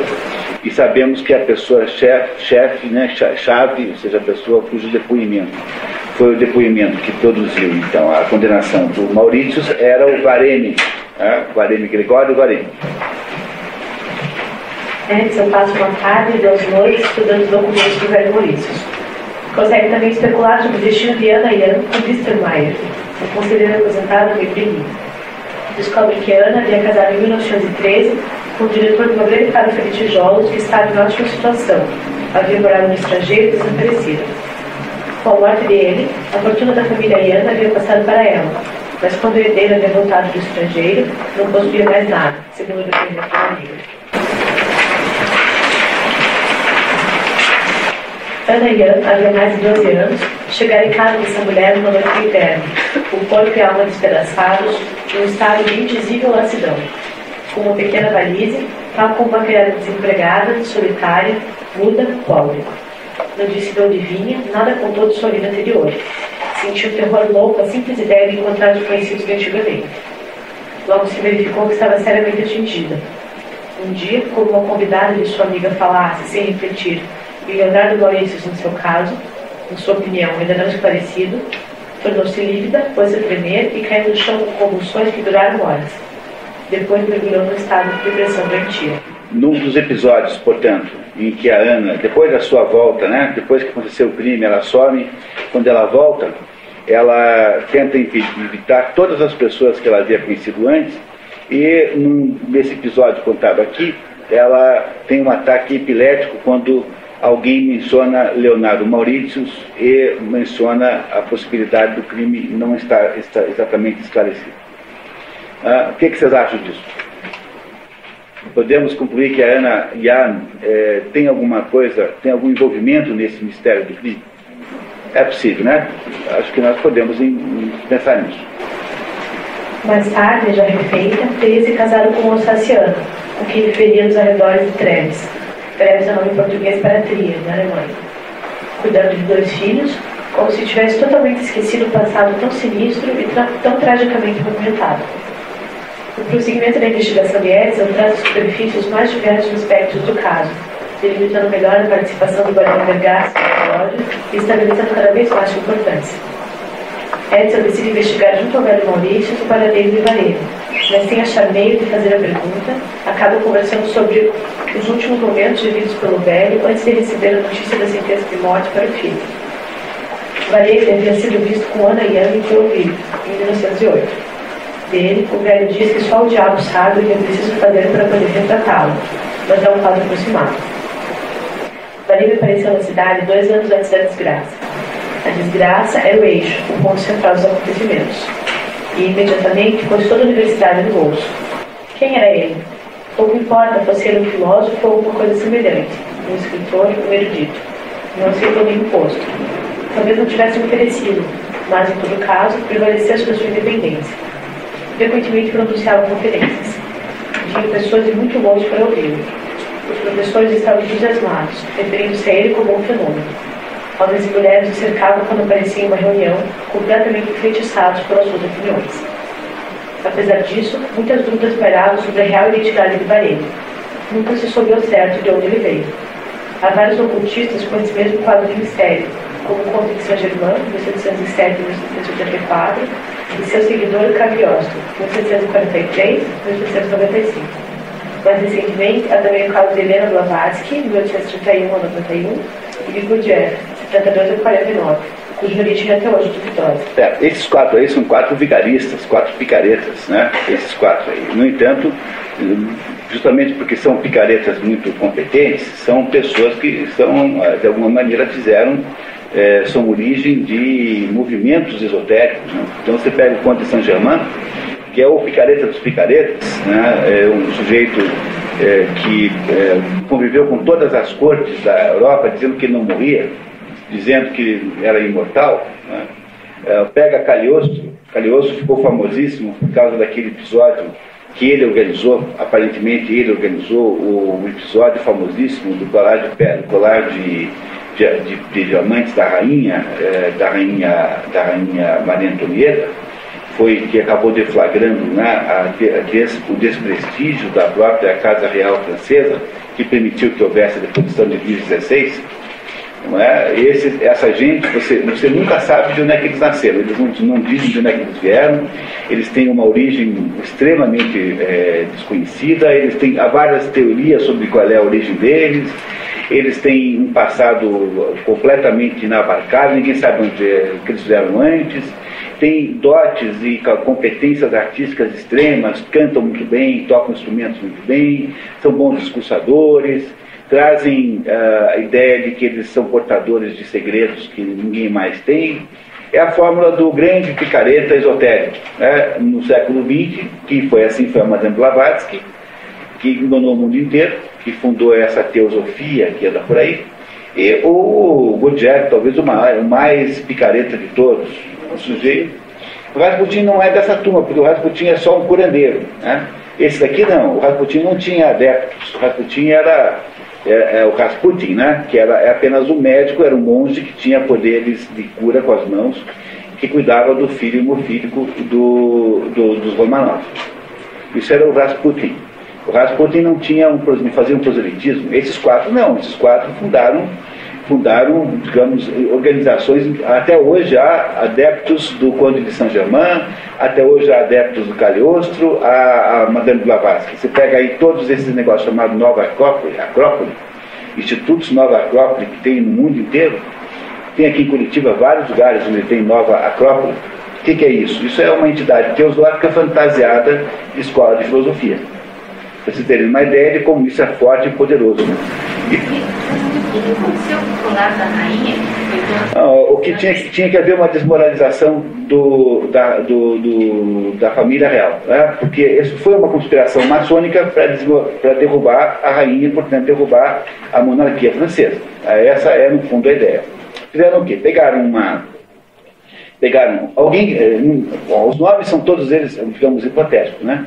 Mas havia lá, convencer um determinado prelado, naquela época os prelados tinham uma vida muito mundana, que a rainha teria muita gratidão para quem fosse lá e conseguisse dar a ela um colar de diamantes que ela queria muito comprar, mas era caríssimo. E o Luís XVI disse que não ia pagar, não ia comprar e pronto. A gente não entende isso porque a gente tem a sensação sempre que os imperadores têm cheque especial sem limite, né? Mas não é bem assim. Aí o que fazem? Vão lá e contam para um determinado cidadão, que é esse prelado, que a rainha estava querendo o tal do colar. O prelado, interessadíssimo nela, até por razões sexuais, digamos assim. Assim, então eu vou fazer isso, né? Aí vai lá e compra o negócio num joalheiro de Paris, não é? Com dinheiro emprestado por um outro, faz uma espécie de vaquinha, vai lá e compra. Aí tem que entregar para a rainha, mas como é que faz? A rainha não pode receber um presente em público. Aí o que fazem? Eles arrumam uma sósia da rainha, uma fulana, uma tremenda de uma picareta, que diz assim, olha, a rainha vai se encontrar com você no Bois de Boulogne, tal hora, de noite, mas ela não quer, ela estará com um véu, ela não quer ser reconhecida. Aí eles topam, vai lá e entrega para aquela pretensa rainha, que não era a rainha, não era Maria Antonieta, era uma sósia. E ela pega aquele negócio e o marido resolve fugir para a Inglaterra, porque aquele colar valia uma fortuna, assim, a melhor peça de ourivesaria que havia na França, ou na Europa naquela época, uma coisa magnífica. Assim. E aí o problema é que o tal do colar tinha que ser pago em prestações ao joalheiro, e aí um belo dia, por determinadas razões que agora eu não sei muito bem como explicar, o joalheiro não é pago. E o joalheiro então vai falar com a rainha, porque contaram para ele que era para a rainha. Assim, a senhora me desculpe vir aqui falar com a senhora, mas veja, a vida é assim, né? Tal. Mas o que o senhor está falando? Ah, do colar. Que colar? Bom, resultado. Pegaram os picaretas, né? Sobretudo a fulana que havia feito passado por ela. Ela levou uma surra de chicote pelada na praça em Paris, uma coisa assim, vergonhosa, assim, uma coisa assim sem... E foi marcada com ferro nas costas como ladra, colocaram um V de voleuse, né? Voleuse marcada com ferro, com V. O marido dessa fulana, dessa picareta, conseguiu escapar antes de pegarem, foi para a Inglaterra. Tá? Este padre quase que foi mandado matar, depois foi transformado, foi colocado lá para ser cura não sei aonde, no fim do mundo, um negócio assim. E o resultado disso é que pareceu para os olhos da população que a Maria Antonieta havia gastado o dinheiro, pego o dinheiro para comprar colarzinhos e fazer coisas assim. Conseguiram, de fato, fazer a destruição da imagem pública da Maria Antonieta, que era boa. Que era boa, a imagem que ela tinha. E a personalidade que está por trás dessa história é esse Cagliostro, que era um picareta, de um sujeito que tinha ligações. Por exemplo, pega o outro lá, o Conde de Saint-Germain. Quem é que o Conde de Saint-Germain usa para se introduzir na corte de Luís XIV? Pega a Madame Pompadour, que era a predileta do rei. A predileta, no esquema do reinado francês, é a amante número 1. A predileta é aquela mulher que é a primeira amante, né? Além da mulher oficial, tem uma amante que é pública, não está escondido, é completamente público. E ele vai lá e faz a Madame Pompadour se apaixonar-se por ele, recebe lá um cargo de diplomata na Inglaterra, tenta fazer uma negociata para seu próprio proveito, cria um incidente diplomático terrível, foge para a Holanda. Na Holanda ele muda de nome, aparece lá com outro nome que não o dele mesmo. E esses picaretas, então, assim, usando então desses estratagemas, vão mais ou menos se mantendo vivos. Eles são sempre misteriosíssimos, é uma fórmula isso. Misteriosos, ninguém sabe de onde eles vieram, ninguém sabe qual é o seu verdadeiro nome, ninguém sabe que idade tem. Aí eles começam a criar os factóides a respeito dele. Por exemplo, outro dia, não sei o que foi que disse, alguém ligado a Madame Blavatsky disse que encontrou o Conde de Saint-Germain no boteco em Paris em 1925, que tinha 42 anos ainda. Entendeu? Basta você depois espalhar essa mentira, que há sempre um conjunto de crédulos que vão dizer assim, não, de fato esse homem deve de fato ser um sujeito excepcional. O Conde de Saint-Germain dizia que tinha pedra filosófica. Aliás, eu estou preparando um curso para um dia poder dar, pegando todas essas figuras de natureza esotérica, explicando um por um, fazendo uma espécie assim de botar esse assunto em pratos limpos, porque é inacreditável a quantidade de picaretagem que julga que está em torno dessas pessoas, Enfim, essa foi a história, foi uma conspiração maçônica na qual esse Cagliostro esteve envolvido até o pescoço, para desacreditar a família real, permitir então que houvesse a Revolução Francesa. De fato, foi o que aconteceu. O episódio do colar da Maria Antonieta é um episódio central no processo da Revolução, central. Foi muito bem urdido, muito bem feito, com o objetivo de desprestigiá-la completamente. Ela passou para a história como sendo uma mulher fútil, má, que diz assim, quem não tem pão, por que não come brioches? Não é? O que, aliás, ela nunca teria, coisa, aliás, que ela nunca teria dito, no entanto, passou para o folclore histórico como sendo uma afirmação da Maria Antonieta, e que não é verdade, né? Não é verdade. Bom, enfim, esse bareme aqui parece com esses trapaceiros e vigaristas históricos que sempre tem uma certa conotação esotérica, né? Como os 4 citados aqui.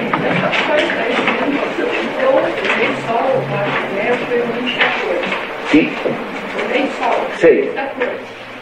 O marido da Maria Antonieta foi guilhotinado. 16, Luís XVI, esse. E o Luís XV, né? Ficou no meio dos dois.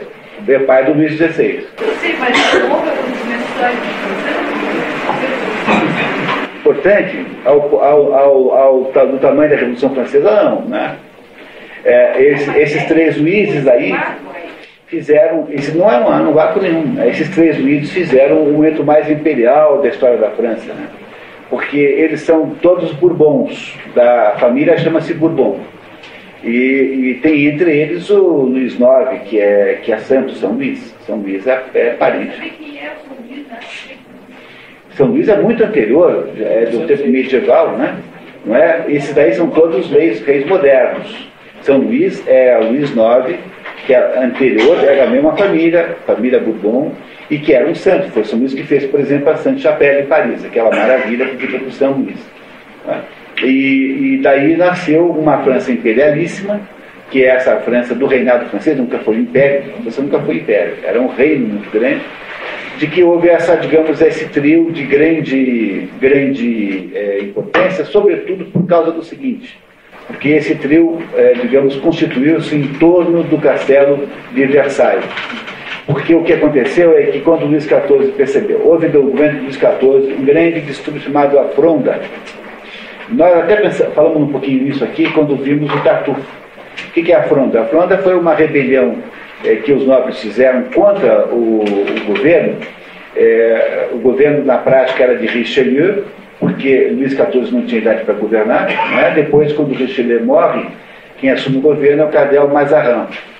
E o Cardeal Mazarin domina a França há muito tempo. O Cardeal Mazarin organiza, portanto, uma espécie de tentativa de conter os nobres, e os nobres se rebelam e há uma confusão danada, com briga e tudo, que durou anos, chamado La Fronde. Quando Luís XIV finalmente assume o poder, depois que já é maiorzinho, ele diz assim, olha, sabe como é que eu vou fazer? Eu vou pegar todos os nobres e vou botar para morar tudo aqui junto comigo. E esse é o conceito do castelo de Versailles. O castelo de Versailles era um modo que o rei da França tinha para aprisionar os nobres todos na campanha, né, no campo, de modo que eles não ficavam conspirando em Paris. Todo mundo morava lá, naquele castelo gigantesco, e aí todo dia tinha quem? Tinha uma peça de teatro, tinha um concerto. Quer dizer, aí foi o momento em que a França, a Casa Real Francesa, foi patrocinadora de todas as artes, tanto Molière, como Corneille, como Racine, esses três no tempo de Luís XIV ainda. Como Lully, por exemplo, na música, eram todos artistas que eram financiados pela coroa. E criou-se então aquele esplendor em Versailles, que era justamente uma maneira de não deixar os nobres conspirarem sozinhos longe dos olhos do rei. Luís XV fez um governo muito sem tumultos, e justamente foi ele quem usufruiu dessa situação. Luís XVI é que pagará todo o preço do fausto e da riqueza dos governos anteriores. Não termina porque Luís XVI tem um filho, Luís XVII, que é o Delfim. O Delfim desaparece na Revolução Francesa. Quer dizer, tiram da mãe, uma coisa de uma crueldade tremenda. Conta-se a versão mais leve de todas, que o menino foi posto numa sala escura e foi deixado lá meses e meses e meses, depois foi colocado no sol e foi cegado pela agressividade do sol, e o Luís XVI desapareceu, ninguém sabe dele. Apareceram depois, mais tarde, inúmeros candidatos a Luís XVI, como acontece com inúmeras candidatas a Anastácia, a filha perdida dos Romanov, né? Não é? Aí, com Bourbon, tinha uma ligação, sim, tá? Por casamento, né? Aí o Luís XVI desaparece, e aí entra no Luís XVII, né, o Delfim, Luís XVII. Luís XVI é morto na guilhotina, Luís XVII é o Delfim, desaparece, e quando há a restauração, então, na França, sobe ao poder Luís XVIII. Luís XVIII é o irmão mais novo de Luís XVI. E Luís XVIII reinará por uma certa quantidade de tempo, uns 15 anos, mais ou menos, será substituído depois por Carlos X, que também era irmão, porém não tinha o nome da sequência. E com a destituição do Carlos X, em 1830, há finalmente o final da dinastia Bourbon na França. Nunca mais houve nenhum Bourbon no governo. Existe uma série de 8 livros históricos escritos tudo isso? Não sei. É Tá certo, eu adoro a história da França. Tá? Continuamos? Vamos lá. Todas as pesquisas do velho sobre a identidade brasileira vão acabar em becos sem saída. Em torno da personagem perduravam mistérios financeiros e havia nebuloso caso do suicídio de sua noiva, Lily Castle. Lily Castle não parece personagem desses games de Lan House? Né? Não parece aquele desses, né? Lily Castle, né? Não parece? Mas parece igual. Um belo dia a moça se matou sem que ninguém soubesse por quê. Impressionado, o velho Maurício acaba contando a Edsel, sob promessa de sigilo, que Varenne estava em Berlim, vivendo sob o nome falso de George Warschauer, coisa que descobriu por meio do detetive astuto.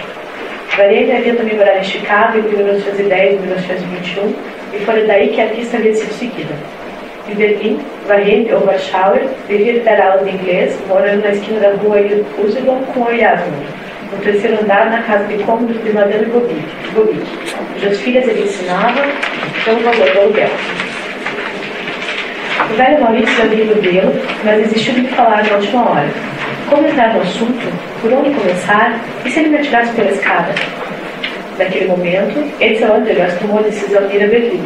Mesmo o fato de rir e contar que sua mãe estava agora morando em Paris, não o retirou daquele trânsito. Pronto, aí nesse momento que ele descobre o endereço do Varenne, que agora chama-se Warschauer, em Berlim, esse menino resolve largar tudo e ir atrás da testemunha-chave que havia feito a incriminação do Mauritius. Mesmo que a mãe dele esteja morando agora, talvez mais fácil de ir, Paris, ele não se incomoda com isso, porque ele agora tem uma ideia única na sua mente, que é perseguir a justiça, no caso do Mauritius. Tá, então vamos terminar esse capítulo 5, vamos lá. Edsel vai se aconselhar com o Dr. Camilo Raff, professor carismático que mantinha um pequeno grupo de estudantes sob sua orientação. Certa vez, Edsel se surpreendera ao ouvir de Raff com relação a certo incidente que acabara na expulsão de um aluno, que o sentimento é um rolo compressor, alarga e amolece tudo. Ficou muito surpreendido, porque lhe pareceu estar ouvindo seu pai. É o seu pai que está todo o tempo discursando quanto aos sentimentos, não é isso? E ele está horrorizado, Edsel, porque ele acha que o professor pensa que ele pensa isso. O professor acha que ele é um menino sentimental, mas ele tem seu respeito, tem em conta de um sujeito racional, objetivo, que não tem nada disso, né? Edsel sentiu que eles conheciam por completo. Camilo Raff explora as opiniões do rapaz, preocupado que estava com a mudança de comportamento que Edsel vinha demonstrando claramente. Mas o que se passara com ele? Não era coisa cômoda sondá-lo. Era astucioso e reservado. Camilo Raff não quer assustar e avança tateando como sobre uma superfície escorregadia. Quando, afinal, graças às afirmações socráticas do mestre, o rapaz decide fazer algumas afirmações, evita desaprová-lo ou refreá-lo, por exemplo. É indispensável que o espírito esclareça as coisas, diz Edsel. É preciso tomar posição, deliberar, pesar. Ao agir, é pela inteligência que devemos compreender as coisas. O discurso que o Edsel tem é o discurso de racionalidade, de esclarecimento, tudo isso. É indispensável que o espírito proceda lento e metodicamente. Sim, sem dúvida, diz Camilo Raff, escondendo um movimento de ironia. Quer dizer, o professor ouve ele falar assim, claro, estou entendendo você, achando que o menino está, obviamente, dizendo tudo ao contrário do que ele é. Quer dizer, o menino tem um discurso de racionalidade, de objetividade, mas no fundo é apenas um sentimental. É isso que o professor está querendo dizer. Certamente. Nesse momento, tergiversa, ainda quase sem esperança. Impossível atingir-se um fim determinado se não se é capaz de escolher a paixão, diz Edsel com a expressão de um analista transparecida pelos tormentos do pensamento. O professor, que vê o discurso de Andergast com ironia, conclui que questões de consciência moral são infundáveis pausas meninas. Raff dá-se conta de que a geração de Edsel ostenta a bandeira de viver pelo cérebro. Ostenta a bandeira, quer dizer, raciocina como, né, aparenta viver pelo cérebro. E sem dúvida foi por isso que Edsel ultimamente se melindrou tanto comigo ao ver que eu censurava nele um excesso de sentimento. E ele acha que entendeu agora por que é que o Edsel está mudado. Eis a chave do enigma. Bem. Em todo caso, isso ainda é melhor do que viver sem contato com o cérebro, esbanjando sentimentos, pura atitude literária com a qual a minha geração pensava concorrer pelo negócio do mundo. A geração romântica, que é a que vem antes, no final do século XIX. O romantismo, Werther, isso, o espírito de Werther que invade a segunda metade do século XIX, mesmo que Goethe tenha morrido na primeira. Aquele romantismo Sturm und Drang alemão, toda a música erudita romântica é na segunda metade do século Wagner que é mais romântico do que Wagner. É verdade, não estamos muito longe com essa política de coração. Isso que se chama coração tornou-se o eterno devedor. Essa mocidade com seu método, suas análises intelectuais, seu hábito de tomar posição, ter orgulho inável. Superou-nos, como eles dizem, e devemos considerar-nos felizes com o ato de aceitarem ainda de nós um pedaço de pão. E não sei se nos ficam agradecidos. Esse é o assunto. Há conflito de deveres ou existe um só e outro dever? Pronto, olha a pergunta que ele faz para o professor dele. Há conflito de deveres ou apenas um só dever? O Edson não aceita nenhuma espécie de construção adversativa, mas, no entanto, contudo. Quer dizer, ele, no fundo, quer que digam para ele, só tem uma coisa para você fazer na sua vida, que é isso. Ele não admite o contraditório, de modo nenhum. Tá? O rapaz explica melhor. Responda a seguinte pergunta, prosseguiu Edson, e no seu ardor agarrou, como recentemente fizeram com o companheiro Maurício, Camilo Rave pelo abandono paletó. Só me responda isso. Um homem está preso há muitos anos. É possível que seja um inocente. É possível mesmo que se possa provar sua inocência. Temos o direito de nos deixar desviar desse fim por um motivo qualquer? Temos o direito de tardar ou de refletir? Existirá um outro dever a ser levado em consideração? Diga-me sim ou não. O professor, meio constrangido, diz que ele tem o direito, outra vez o dever. Depois que se separam, Rafa cogita se deveriam não informar o pai sobre a crise de Edson. Edson pede à avó 300 marcos emprestados. Apesar do choque inicial e desconhecimento dos motivos do pedido, Cecília Andergrass acabou dando ao neto dinheiro, mais da metade de todo o dinheiro do mês. Pronto. Esse menino agora, enquanto nós fomos ao café, esse menino agora vai pegar, já está financiado, tem 300 marcos. Ele vai dar um jeito de ir para Berlim, procurar o Vareme e ir investigar, afinal de contas, quem matou ele Maurícios, para poder com isso safar lá, tirar o pobre Leonardo da cadeia. Enquanto o Leonardo, então, enquanto o nosso Edson procura fazer isso, nós tomamos um café e voltamos daqui a pouco. Que tal? Gostamos da história aqui? Essa também é. Onde que tem Patrícia?